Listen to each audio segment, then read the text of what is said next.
And good morning, Hoosier Nation, and welcome to another slightly disappointing edition of Hoosier Morning After. This is Hoosier Morning After Illinois. Yesterday in the afternoon game, not quite the noon game, the 1 o'clock game, your Indiana Hoosiers go on to lose on the road in the Big Ten. A tough Big Ten, tough place to win is on the road in the Big Ten, as you always say, 71 to 51, 20-point difference and an 11-point spread that there was in this game, taking Indiana's record to 17-9 on the season, 8-7 in the Big Ten. Look, I think Indiana battled in this one. It's weird to say that when you kind of look down at the stats and everything, but I feel like it was a good battle from Indiana from the start in this one. Would be both teams kind of trading off and on the lead from the tip, but then it was a 10-0 run by Illinois in the middle of that half that would put them up by 9. After that, Indiana in the first half really kind of battled. It was really came back to a battle back and forth for the rest of that half.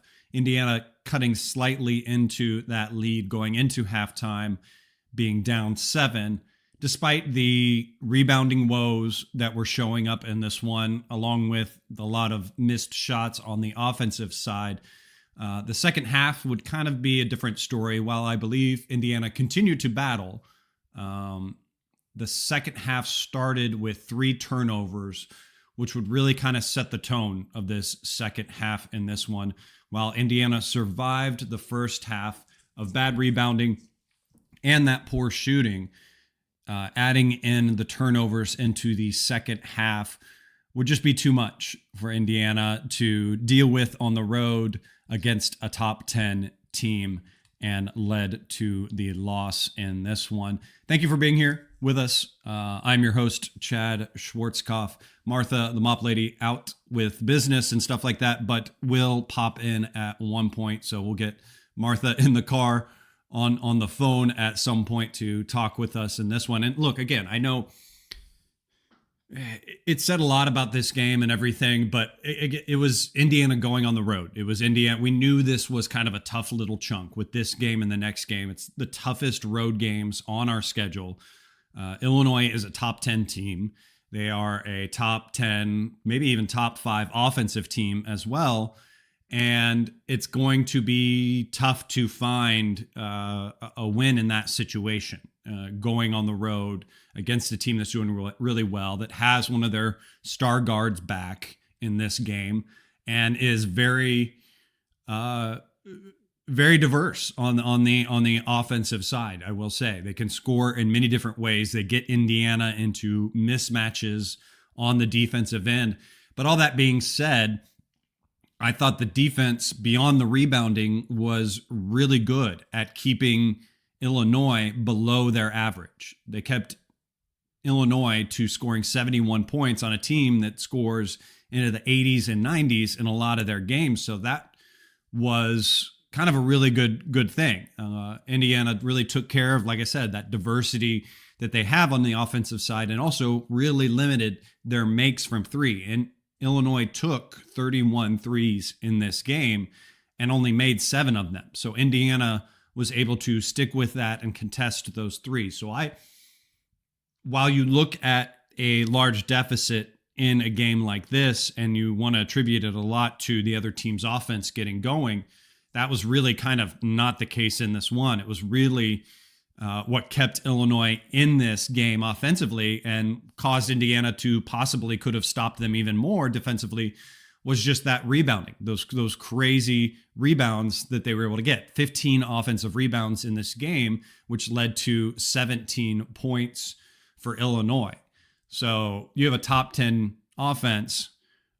You're able to kind of stymie that in the way that Indiana did, despite those situation, is pretty good. So, I mean, I will take that away, that the game plan on the defensive side for this team and by the coaching staff was executed very well, all things considered. Again, minus the rebounding issue, all that kind of stuff. And that can be chalked down to, sometimes you'll chalk down offense rebounds to effort. I think the effort was there to a degree. I think also as well, more so in this one, I will chalk that down more to personnel.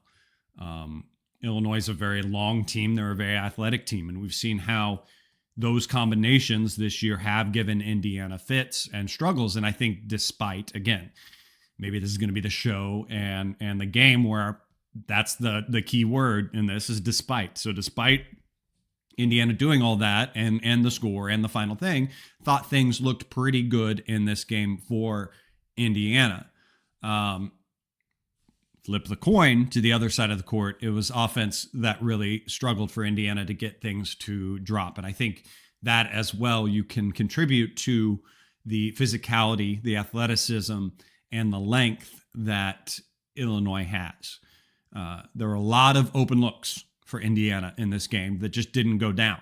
Indiana was 6 for 24 from 3 in this game, 25%. Yeah. If your shooting isn't traveling in the Big Ten, you're not going to have a happy night. You're not going to have a happy game. And Illinois, like I said, it's just a long physical team, and they played this game really physically with Indiana, and the refs allowed that. The refs allowed a very physical game in this one, and they were fairly consistent. I will say I didn't have many qualms with the reffing in this one, while Illinois would have a little to say on that. Obviously, you see the replays of Miles's attempt at blocking the Illinois guy as he went up for a layup and made contact with the head. Sure, if you want to replay that, if they wanted to give a flagrant on that, sure, but it's not a flagrant 2.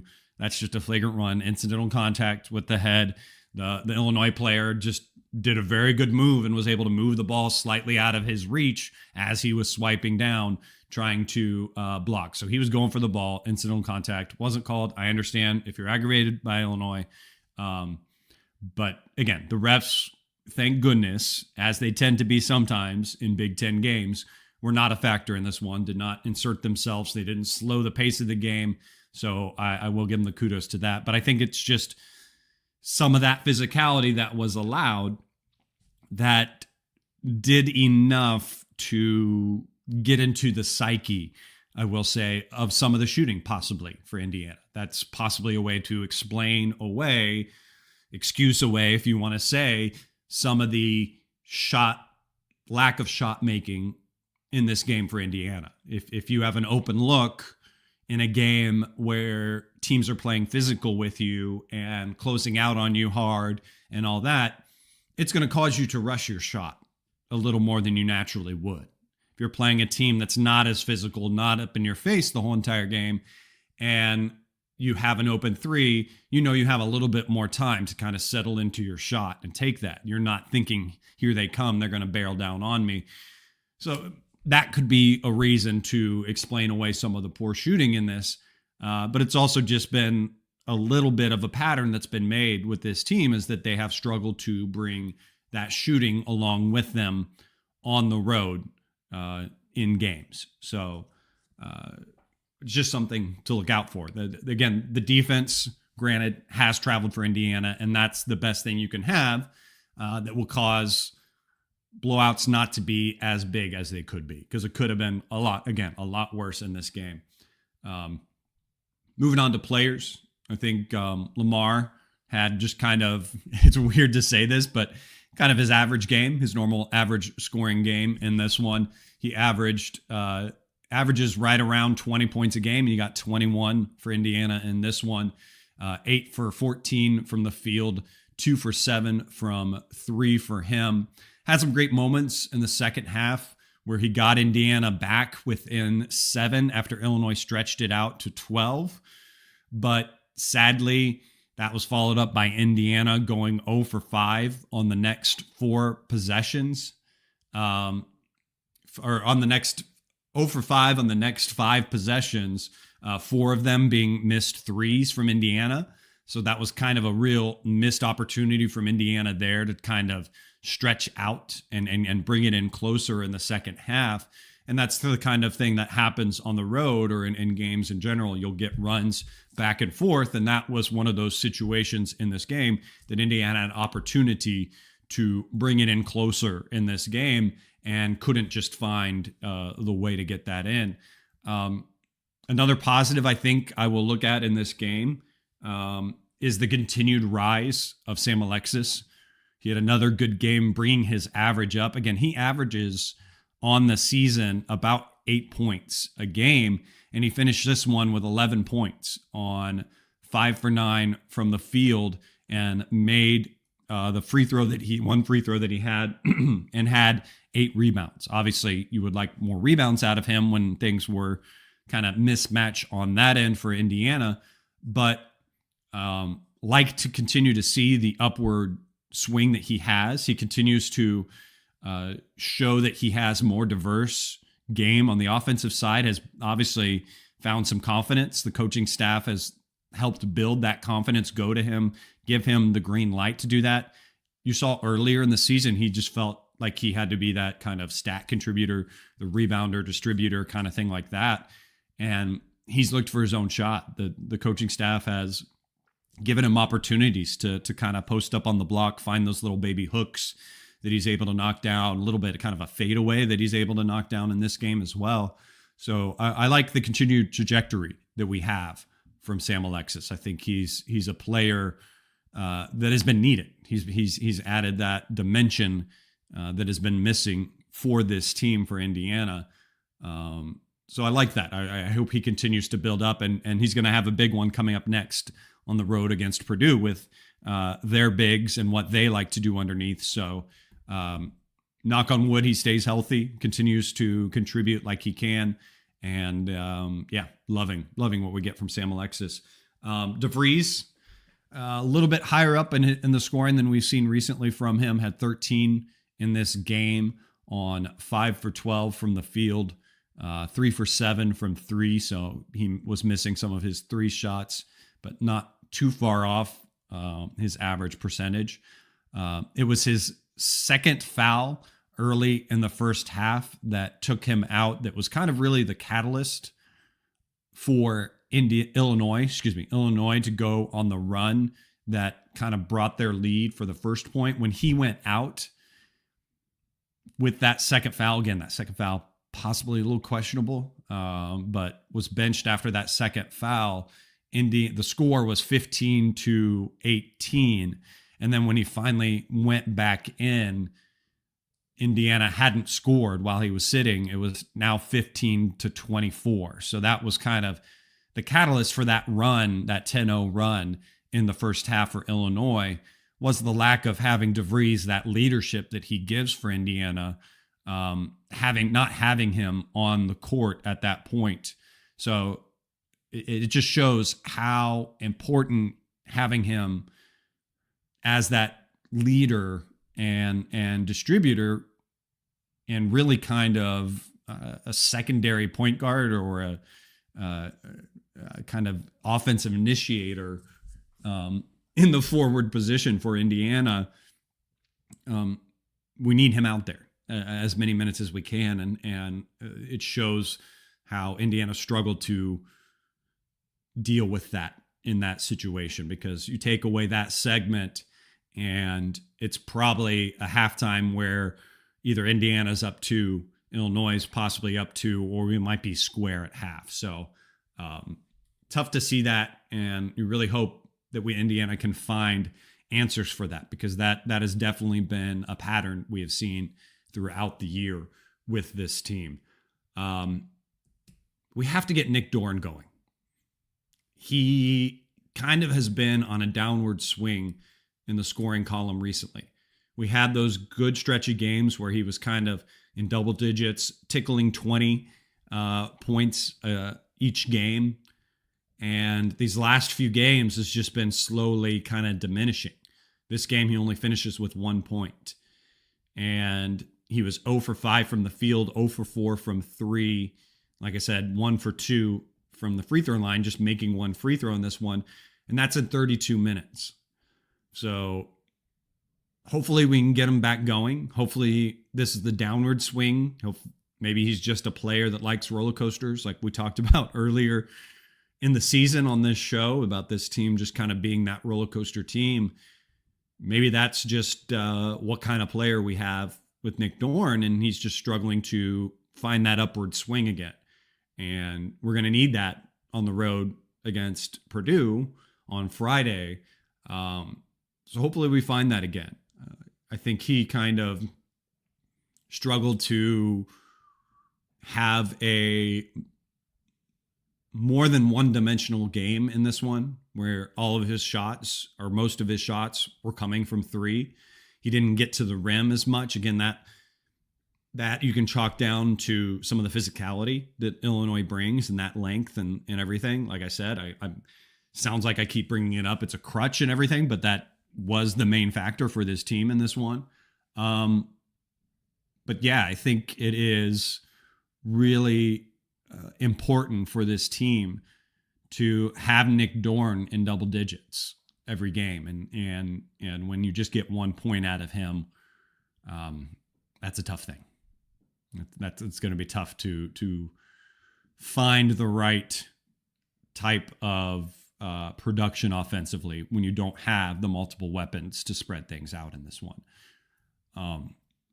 Now, the interesting discussion that you've seen on social media, you always kind of get every year, you always get that one player that gets the attention on social media with posts talking about how they should be given more time, why didn't this person play more, all that kind of thing. And while we did talk about it a little bit in the last episode of Hoosier Morning After, that player has clearly become Trent Sicily. And I think a lot of that has to do with some early production that we saw out of him in some of the non-conference games and some of the easier portion of the year. And it's interesting to think about that. Should he be getting more minutes? Should he be getting more taste? Yes, he should. He is a freshman, and he is going to have some struggles out there. And is the staff holding him back because maybe there's something going on right now, that he's slightly injured or something? Could be in one game case. Could be that they don't see matchups going well for him in a game that they can allow him to have minutes. It's also something where, like we talked about last time, where Trent Sicily is that player that he is more of a 4 player. He's going to play the 4. That's his best spot to play in. You might play him in a 3 in some occasions when you can match him up properly against another team's 3, and he can handle that on the defensive side. Now, could that have been the case in this one, where he's not going to get that run because of matchups? You don't want to bring him in the 3 spot to sub in for Nick Dorn or Josiah Miles. Those are the guys that kind of really occupy that 3 spot. You kind of think of Trent Sicily living more in that 4 spot, coming in for Tucker DeVries. And he didn't come in for Tucker DeVries in that moment where he was out in the first half. The only minutes that Trent got in this game was in the final minute of the game. So that's interesting, because to me, that's the one argument against more minutes for Trent Sicily, is just because where do you sub him in? Who does he go in for? And to me, that's Tucker DeVries. And we need Tucker DeVries to have every minute he can, like I illustrated before, talking about the lack of production and that run that Illinois went on when he was out in this game. But the interesting fact or question then to bring up is, why didn't Trent go in for DeVries in that segment? And I don't have an answer there. So sure, maybe he does need a few more minutes. This is a, albeit extreme, example of the lack of minutes for him or playing time. I don't think there is necessarily a huge pattern of that yet to this degree. I think there are some games where you've seen a lack of minutes, as far as, I would just say, maybe 5. You'd want 5 more minutes out of him. But in those ones, I can easily argue away that that's a factor to needing Tucker in there, for those extra 5 minutes or so. But yeah, maybe in this one, that was a missed opportunity for possible catalyst in the second half. He could have been possibly that player to go in, try him at the 3, try him in there when shots weren't going down for Nick Dorn. If you're still going to get a lack of scoring from Nick Dorn, put in Trent Sicily to at least be that hustle guy and possibly grab a few more rebounds on the defensive side for you. So, yeah, we will keep an eye on that. We will look at that further and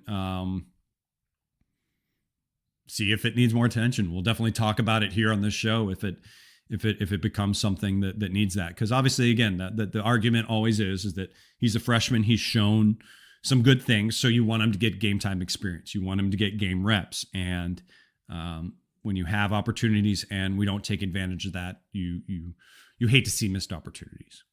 And possibly there were those moments in this game.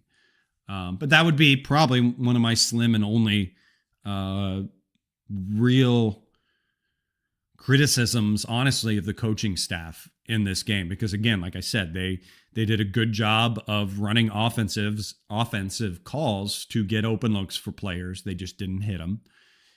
And they had a good game plan on the defensive end where they limited the scoring of Illinois down to 71 points. It's just the offense and the rebounding that couldn't do it. And is that the coaching staff not getting it out of the guys on the hustle side to not get those rebounds? Possibly. I think it's more of the fact of just you're dealing with a longer, more athletic Illinois team. It's a good team. It's a team in Illinois that is battling for first place seeding in the tournament and could arguably possibly get that. They're, in my eyes, at least a 2 seed. So they may end up a 1 seed, depending on how they finish off their season. So it's a very good team in Illinois. Turning around, looking at stats in this game. Now, if Martha does pop in, I apologize because we will slide back and talk a little bit more about the Trent thing because I know that Martha really wanted to kind of approach that. But for now, we'll move on to talking a little bit about stats in this game. And turnovers, while not high in this game at 9, if you look at them from a total, it was the fact that Illinois capitalized on those turnovers, scoring 14 points from those turnovers, whereas Indiana just had 2 points off of Illinois' 2 turnovers. And I think, if I believe, let me bring up the stats as I'm talking to you right here, but I think it was really kind of the second half where a lot of those turnovers happened for Indiana. Yeah, Indiana had 7 turnovers in the second half, just 2 in the first half. So, obviously coupled with everything else that was going wrong for Indiana in that's kind of where it was. And the rebounds as well. Like we said, the rebounding margin, while not very different overall, it was what Illinois was able to do. Was very dramatic overall. 38 rebounds for Illinois, 25 for Indiana. It was the 15 offensive rebounds by Illinois that led to 17 points for them, whereas Indiana second chance points were just 5. So we all know and remember there's that one possession where I think they got 3 offensive rebounds off of it. So you give a team that many chances, that's going to be kind of the outcome you're going to run into in a game like this. Looking around as well, I mean, I think Illinois did a good job on their defensive end as well with that physicality, and Indiana struggled with that some, which led to 7 steals from Illinois. The assists pretty even, 10 for Indiana, 11 for Illinois. The assists to made baskets sitting at 50% in this one, 10 to 20, 10 assists to 20 made baskets.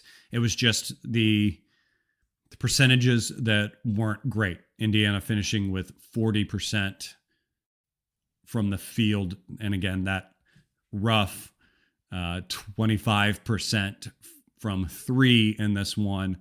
In the second half, even lower, as they were trying to get things going at 18% from 3.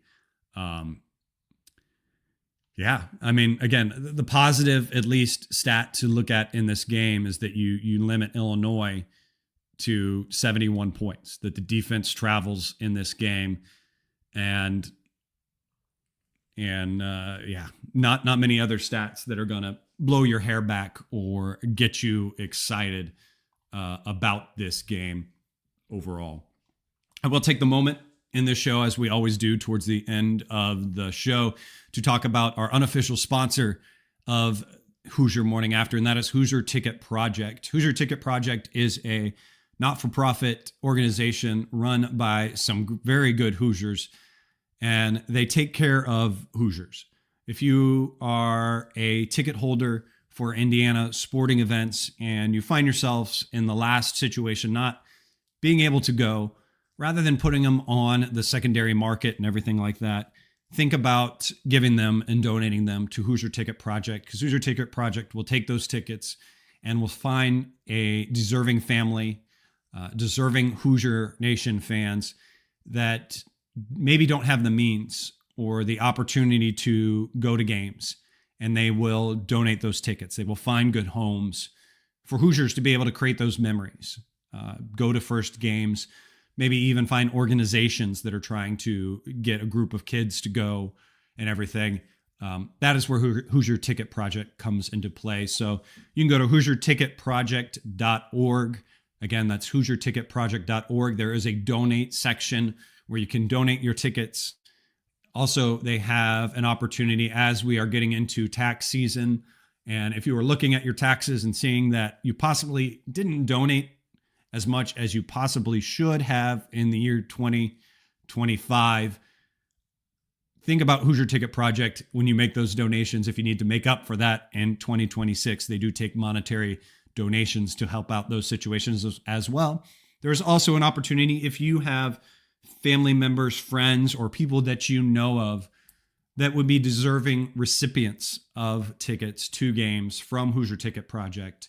There is a spot on their website where you can go and nominate people to receive tickets. So think about Hoosier Ticket Project as we get towards the end of these basketball season, both on the men's and women's side. Again, HoosierTicketProject.org is where you can go. Turning around and kind of final thoughts on this game. Again, overall, taking care of business on the defensive side of the ball was something that you can kind of hang your hat and be proud of. The defense traveled in this game. It is a game that you wish you could have showed up a little bit more. Again, the spread being about 11 points, and you didn't come close to that, losing by 20. But it's a Big Ten road game, and those Big Ten road games are tough games, and it's tough to find wins on the road in the Big Ten, not to mention against a team that is in the top 10, a team that has I would argue, top 5 offense in Illinois, and a team that is going to be at the top of the tournament when seeding time comes around. So, yes, missed opportunity to get a huge win, but a huge win it would have been to steal this one on the road. And now Indiana goes and has possibly, and I would argue, their second hardest, maybe at the beginning of the season, you would say first hardest road game or game period on the schedule. And that is against your rival Purdue on Friday at 8 p.m. It's on Fox. Going to be a tough one. Purdue has the narrative out there that they've been struggling and everything. Indiana beat them on their home court. You're going to have seniors on this Purdue team that are right now sitting one game above 500 against their rival Indiana, and they're not going to want to, there's some good English for you. They do not want to finish their career with 2 games down over 500 against Indiana. So Braden Smith's going to come out firing. He struggled against Indiana in the last one, and I think We saw Connor Enright have a great game against him in the first one, the home game. Hopefully he can continue to build on that. Again, like I said in last show, I really hope to see a she-he type of flex on the student section from Connor Enright. We might get a technical from Connor Enright in this one. He's going to be going crazy. So I'm excited for that. I'm excited to see what kind of situation we run into. And I hope we can steal it. I hope we can steal it. Again, it's tough to win on the road, but I like to see the defense traveled in this Illinois game. And they need to continue to travel for Indiana in this Purdue game. Hopefully the offense can find some rhythm again and make up for the lack of shooting. And we could be in a good spot for this game. It would be a big win. It'd be the marquee win of the season for this team, and it would put them in a better situation when we look towards Selection Sunday. Because right now, as we continue to see, this team does sit right kind of at that bubble. So we have to take care of business. And while the schedule does get a little bit easier after this Purdue game, having Northwestern, Michigan State, and Minnesota at home, and then finishing the season against Ohio State at Ohio State, there's a lot of winnable games left and a lot of business to take care of. Got to take care of business at home. But that'll do it for now for this edition of Hoosier Morning After. Thank you for being here with me on this one. Follow me on Twitter at General Chadwick. There you can find out more information about the show when we're going to go live and everything. If you're listening on the podcast streams, don't forget to subscribe, hit a thumbs up, leave a review, anything that they allow on that. If you're watching on YouTube right now as well, thumbs up for me. Hit that follow as well. Thank you guys. We'll be back again the morning after next game. Until then, go out there, have a wonderful day, and let's go Hoosiers.